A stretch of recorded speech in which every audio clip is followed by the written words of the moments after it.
आकाशवाणी कोलकाता रे गीतांजलि उछन तालमा खन 593.3 मीटर एहबेना तेहेना सानताड़ी आखड़ा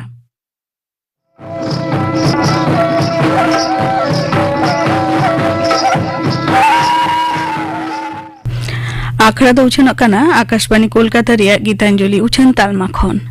नितो आजम ताबन पे दासाई रे सेदाय आर नित नोआ साताम बाबते गालमाराव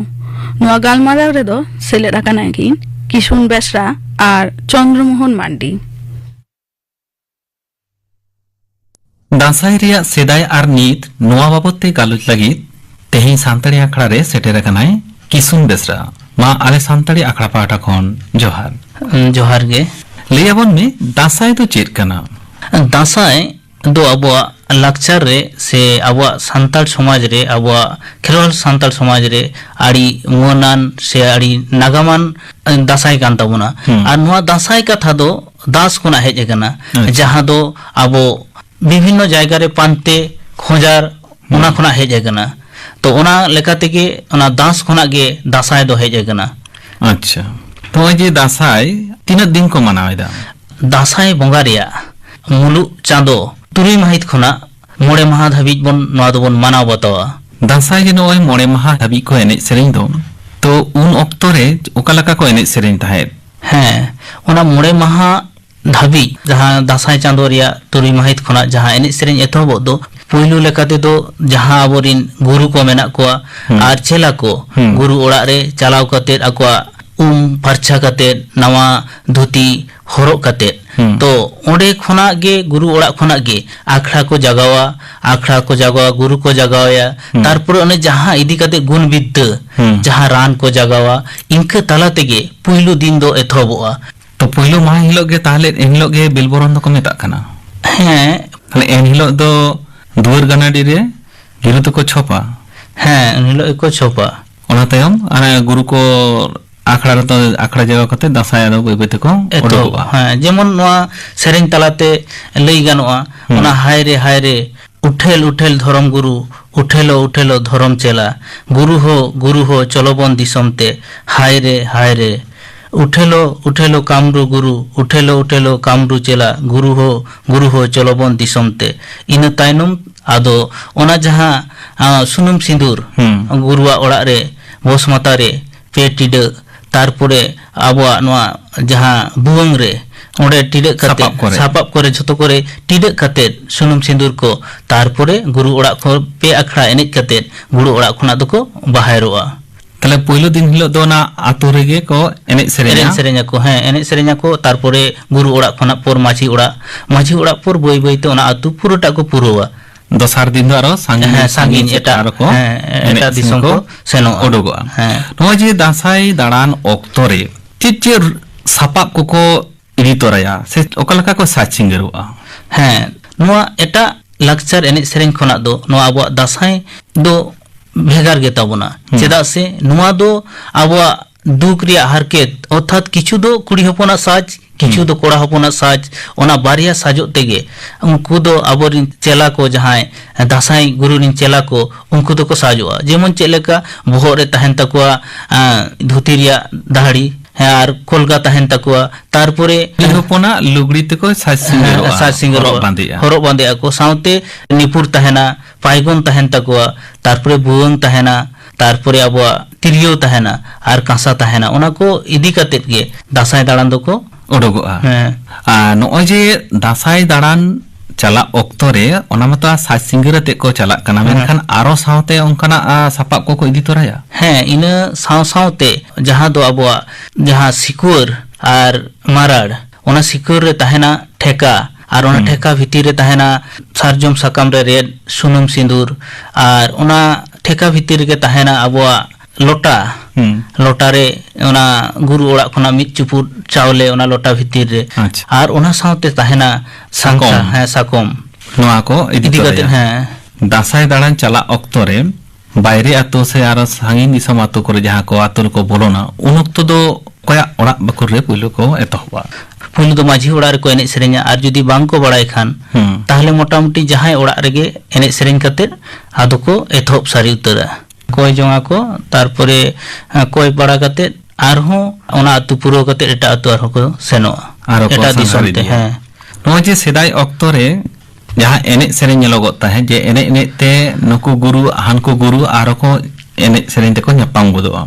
ᱛᱚ ᱩᱱ ᱚᱠᱛᱚ ᱨᱮ ᱜᱩᱨᱩ ᱪᱮᱞᱟ ᱠᱚᱣᱟᱜ ᱥᱮ ᱜᱩᱨᱩ ᱠᱚᱣᱟᱜ ᱚᱠᱟ ᱞᱮᱠᱟ ᱱᱮᱢᱟᱪᱟᱨ ᱯᱩᱵ ᱠᱷᱚᱱᱟᱜ ᱢᱤᱫᱴᱤᱡ ᱜᱩᱨᱩ ᱦᱤᱡᱩᱜᱼᱟ ᱯᱚᱥᱪᱤᱢ ᱠᱷᱚᱱᱟᱜ ᱜᱩᱨᱩᱭ ᱦᱤᱡᱩᱜᱼᱟ ᱛᱚ ᱩᱱᱠᱤᱱ ᱛᱟᱞᱟᱨᱮ ᱢᱤᱫᱴᱤᱡ ᱛᱷᱩᱛᱤ ᱜᱟᱯᱟᱞᱢᱟᱨᱟᱣ ᱛᱟᱨᱯᱚᱨᱮ ᱤᱱᱟᱹ ᱯᱚᱨ ᱠᱷᱚᱱᱟᱜ ᱟᱹᱠᱤᱱ ᱢᱚᱫᱽᱫᱷᱮ ᱨᱮ ᱢᱤᱫᱴᱤᱡ ᱡᱚᱦᱟᱨ ᱱᱮᱦᱚᱨ ᱨᱮᱭᱟᱜ ᱢᱤᱫᱴᱤᱡ ᱥᱟᱹᱜᱟᱹᱭ ᱛᱚᱯᱚᱞ ᱚᱱᱟ ᱥᱟᱶᱛᱮ ᱟᱫᱚ ᱟᱹᱠᱤᱱᱟᱜ ᱫᱟᱸᱥᱟᱭ ᱡᱮ ᱛᱤᱱᱟᱹᱜ ᱚᱠᱚᱭ ᱠᱤᱱ ᱵᱟᱲᱟᱭᱟ ᱚᱱᱟ ᱵᱤᱫᱽᱫᱟᱹ ᱨᱮᱭᱟᱜ ᱦᱮᱯᱨᱟᱣ ᱦᱩᱭᱩᱜᱼᱟ ᱤᱱᱟᱹ ᱛᱟᱭᱱᱚᱢ ᱵᱟᱱᱟ ᱦᱚᱲ ᱜᱮ ᱜᱚᱰ ᱡᱚᱦᱟᱨ ᱠᱟᱛᱮᱫ ᱟᱹᱠᱤᱱᱟᱜ ᱡᱟᱦᱟᱸ ᱜᱚᱱᱛᱚᱵᱵᱚ ᱥᱛᱷᱚᱞ ᱡᱟᱦᱟᱸᱨᱮ ᱟᱹᱠᱤᱱᱟᱜ ᱫᱤᱥᱚᱢ ᱦᱟᱹᱱᱤ ᱦᱚᱸ ᱮᱴᱟᱜ ᱫᱤᱥᱚᱢᱮ ᱫᱟᱬᱟᱱᱮ ᱪᱟᱞᱟᱜᱼᱟ ᱱᱩᱭ ᱦᱚᱸ ᱮᱴᱟᱜ ᱫᱤᱥᱚᱢ ᱚᱱᱟ ᱫᱟᱸᱥᱟᱭ ᱤᱫᱤ ᱠᱟᱛᱮᱫ ᱜᱮᱠᱤᱱ ᱥᱮᱱᱚᱜᱼᱟ ᱜᱚᱰ ᱡᱚᱦᱟর ᱛᱟᱞᱟ ᱛᱮᱜᱮ ᱟᱪᱪᱷᱟ ᱱᱚᱜᱼᱚᱭ ᱡᱮ ᱥᱟᱶᱛᱮ ᱥᱩᱱᱩᱢᱮ ᱥᱤᱸᱫᱩᱨ ᱠᱚ ᱤᱫᱤ ᱛᱚᱨᱟ ᱠᱟᱜ ᱫᱚ ᱱᱚᱣᱟ ᱫᱚ ᱚᱠᱟ ᱨᱮᱠᱚ ᱵᱮᱵᱚᱦᱟᱨᱟ ᱢᱟᱱᱮ ᱡᱟᱦᱟᱸ ᱡᱚᱠᱷᱚᱱ ᱯᱩᱭᱞᱩ ᱚᱲᱟᱜ ᱠᱚ ᱥᱮᱱᱚᱜᱼᱟ ᱠᱤংᱵᱟ ᱚᱸᱰᱮ ᱡᱚᱠᱷᱚᱱ ᱵᱚᱥ ᱢᱟᱛᱟᱨᱮ ᱥᱤᱸᱫᱩᱨ ᱠᱚ ᱴᱤᱰᱟᱹᱜᱟ ᱚᱱᱟ ᱵᱟᱝ ᱨᱮᱦᱚᱸ ᱟᱨ ᱟᱵᱚᱣᱟᱜ ᱡᱟᱦᱟᱸᱭ ᱩᱱᱠᱤᱱ ᱡᱩᱫᱤ ᱵᱚᱸᱜᱟ ᱵᱩᱨᱩ ko ᱞᱟᱜᱟᱣᱟ ᱡᱩᱫᱤ ᱡᱟᱦᱟᱸᱭ ᱟᱵᱚ ᱢᱟ ᱜᱩᱱ ᱵᱤᱫᱽᱫᱟᱹ ᱛᱟᱞᱟ ᱛᱮᱜᱮ ᱱᱚᱣᱟ ᱢᱟ ᱪᱟᱪᱨᱟᱣ ᱠᱟᱱᱟ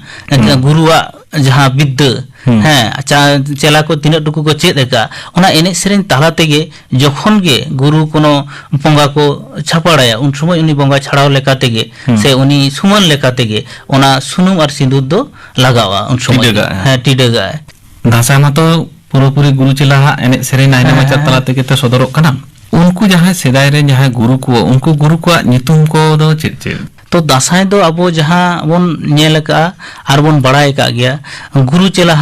जहाँ गुण विद्य ओनागे दिसम दिसम को आसेना तीनों टुकु चेला को सेचेद अकना से बांगा ओना सेचेद बखरा तेगे ओनाटा दिसम दिसम को दाड़ाना तो उनको अब मिदगेल बार गोटांग गुरु मेना को जहाँ दो कार्मु गुरु हाँ धर्म गुरु हाँ भुवंग गुरु तार सिदो गुरु सीत गुरु ताब चेमेन गुरु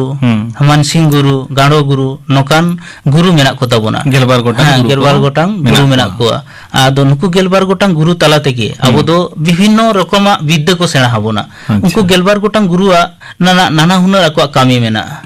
तो ओजे दिसम दिसम को संघार किया गान संघार काते गोटा तो आरो को तो रुवाड़ हिजु आको तो ओने जे हिजुक का रुवाड़ ऑक्टो रे से उन ऑक्टो मुचुद महा हिलो नानेमाचार दो कालका आदो मुचुद हिलो दो जखन गोटा दिसम दिसम को दाड़ाना जखन को आसेनिया गुरु मुचुद हिलो दो आदो गुरु ओड़ा ते को आगुइया आदो ओना सेरिन तड़ा तेगे बन जे लेखान आदो ओना लई गानोआ हाय रे गुरु हो देश दिसम इन आसेन केन में गुरु हो गोटा दिसम इन सांगार केन में गुरु हो आदो ओहन आसेन केमा गुरु हो चलोलांग ओड़ा ते हाय रे गुरु हो पूब दिसम इन आसेन केन में गुरु हो पश्चिम दिसम इन सांगार केन में गुरु हो आदो ओहन आसेन केमा गुरु हो चलोलांग ओड़ा ते तो होनोका ताला तेगे आदो ओड़ा आसेत को रुवाड़ हजुआ आदो ओना जहाँ आखड़ा मेटाव लेका तेगे ओना पे आखड़ा एनेज सेरेंज ताला तेगे ओना जहाँ दासाई जहाँ लेका ते को एनेज ले दो आर ओना जहाँ को सेरेंज ले दो उनका लेका तेगे आदो एनेज खातिर गे आदो गुरु को दोहो टोकायते आदो इनहिलो ओना जहाँ अब दासाई एनेज दो ओंडे को थुकमा ओने जे जहाँ रुसपा अते से जहाँ सा सिंगर अते को उडुक लेन दो ओना आरो ओना गुरु राचारे से छाटकारे ओना को दोया गुरु ओना को दो सुनुम सिंदूर को टिडगाते आदो सनाम को गोड जोहराते आदो आदो को एमहेलो लेकाते ओना से गुरु को बाय काते आदो आखड़ा को मुचेदा को ओय जे उन उक्तो रना जहां दासाय रना चित्र नेलगो कना नितो की ओंका आमेम नेलदा बांगा नितो दो जुग साला अडिगान परिवर्तन कना अब दासाय दाणा रेहो अडिगान चेंज जावलो कना पाहिल जेमन ताहे कना मांग दो ताहे कना जेमन आतु आतु गुरु को ताहे कना आतु आतु चेला को ताहे कना मेनखान ओना रिया जहाँ अब दुख दासाय बन मेता कना दुख तला रे हों अब सांताल समाज रे जहाँ अब खेरवाल सांताल समाज रे किंतु नवा दो आड़ी गौरव पइको तहे जे उन रे जहाँ पहिला जहाँ दासाय जे दासाय आतु आतु गुरु को आते चेला को आते मिटी ओना रे नेल से ओना रे रिस्क एटा लेका इको तहे जे आलिया सांताल रे हों मिटी गौरवपान से मिटी अब लक्चर मेना जहाँ दो माने नवा दासाय नेल लेखा बुझुआ साउते ओना नागाम को हम बुझो दड़ेया अले सेदाई जहां ᱧᱮᱞᱚᱜᱚᱜ ᱛᱟᱦᱮᱸᱫ ᱱᱤᱛᱚᱜ ᱚᱱᱟ ᱛᱩᱞᱚᱱᱟᱭ ᱫᱚ ᱦᱮᱸ. ᱵᱟᱝ ᱫᱤᱥᱟᱹᱜ ᱠᱟᱱᱟ. ᱧᱮᱞᱚᱜ ᱠᱟᱱᱟ ᱢᱚᱴᱟᱢᱩᱴᱤ ᱟᱵᱚ ᱠᱚ ᱛᱟᱞᱟᱨᱮ ᱛᱚ ᱦᱚᱭᱛᱚ ᱩᱱ ᱥᱚᱢᱚᱭ ᱫᱚ ᱟᱹᱛᱩ ᱟᱹᱛᱩ ᱛᱟᱦᱮᱸ ᱠᱟᱱᱟ. ᱱᱤᱛᱚᱜ ᱦᱚᱭᱛᱚ ᱟᱹᱛᱩ ᱵᱟᱝ ᱠᱟᱛᱮ ᱨᱮᱦᱚᱸ ᱟᱵᱚᱣᱟᱜ ᱱᱚᱣᱟ ᱢᱤᱫᱴᱤᱡ ᱡᱟᱦᱟᱸ ᱚᱧᱪᱚᱞ ᱵᱷᱮᱫ ᱢᱤᱫᱴᱤᱡ ᱛᱚᱞᱟᱴ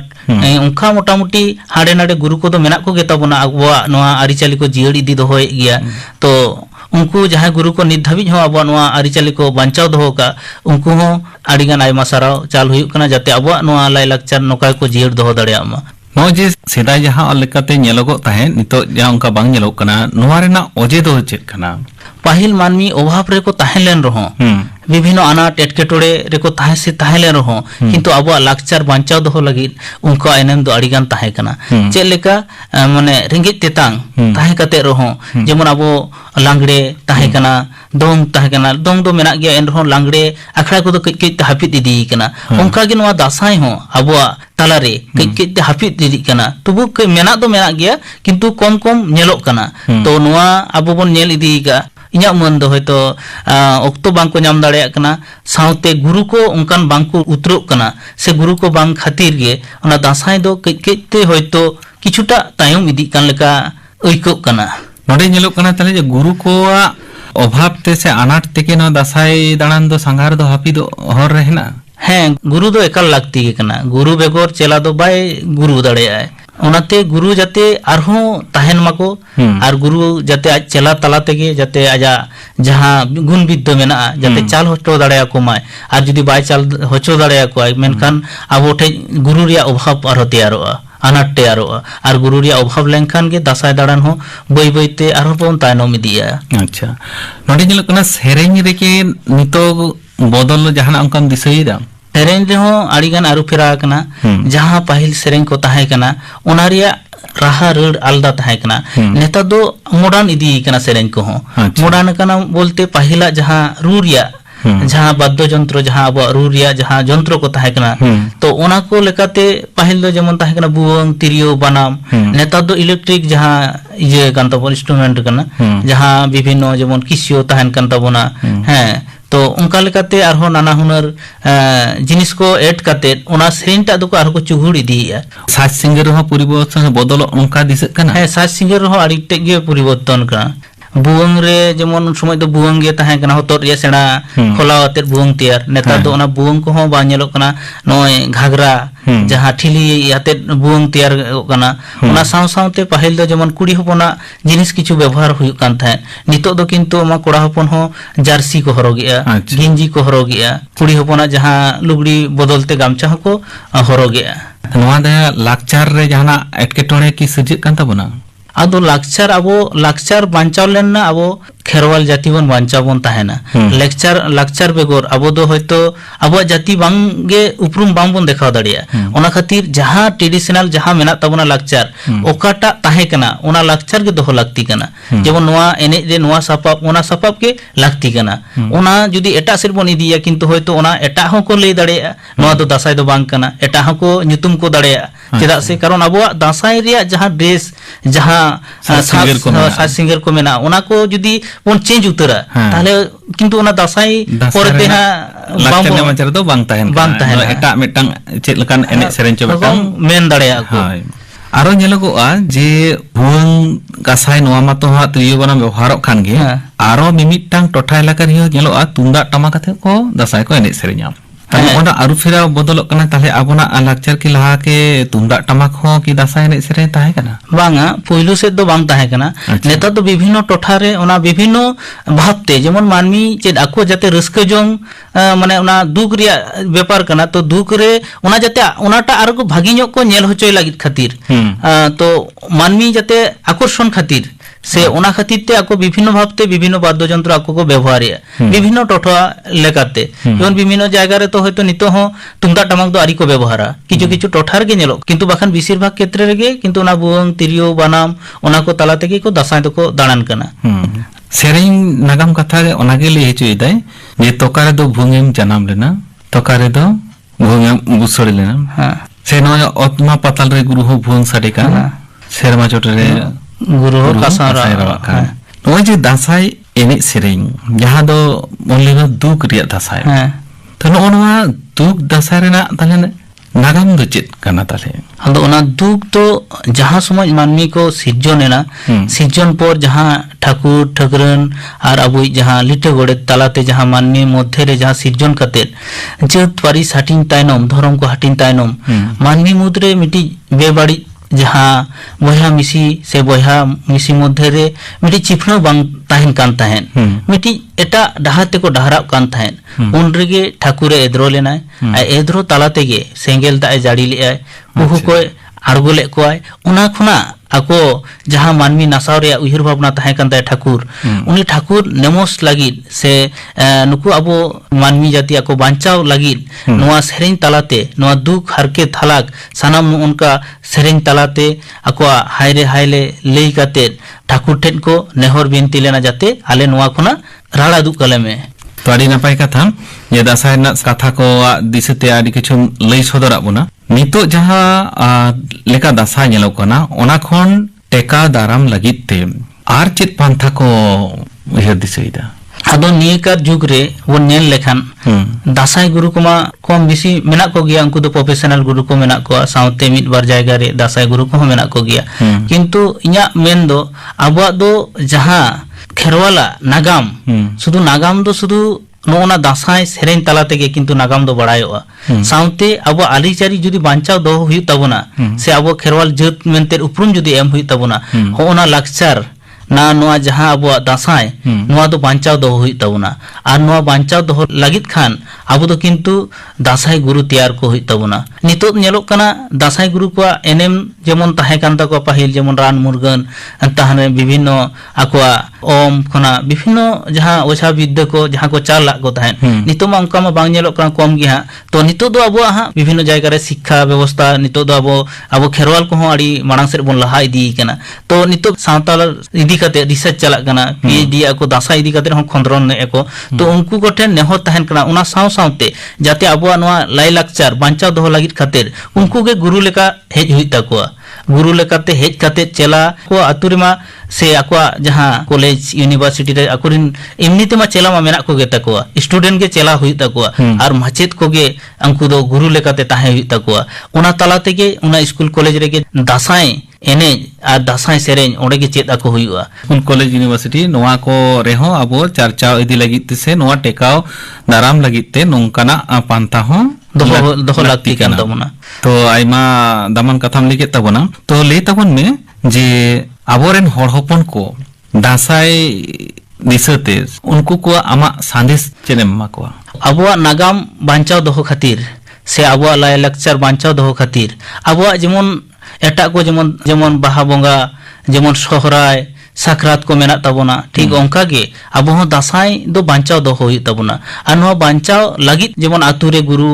दोहो हुआ से गुरु तैयार हुआ ओना साउते चेला नोआ जाजुग जियर हुई तबना आ नोआ जदी बांबन जियर दाड़िया धरती रे मिते अबो खेरवाल मेनते प्रवृत्ति रे उपरुम एमते आनाट तैयारोआ जहां दो अबो लाई लाक्चर अबो बांबन बांचाव दाड़िया और जदी जखन के बांबन बांचाव दाड़िया पारसी रे अबो जत परिचय एमते किंतु आनाट सिजनोआ सारीगे अबो बन खेरवाल कना से बांग कना बन अले अबोना जत उपरुम बांचाव से जीड़ दोहो लगित ते नोआ लाक्चार से दासाय जीड़ दोहो लगती कान ताबोना आरी दामान कथा कम लई सदराग बोना तेही सानताड़ी आखड़ा रे सेटेर काते आयमा आयमा सारहाव जोहार जोहार के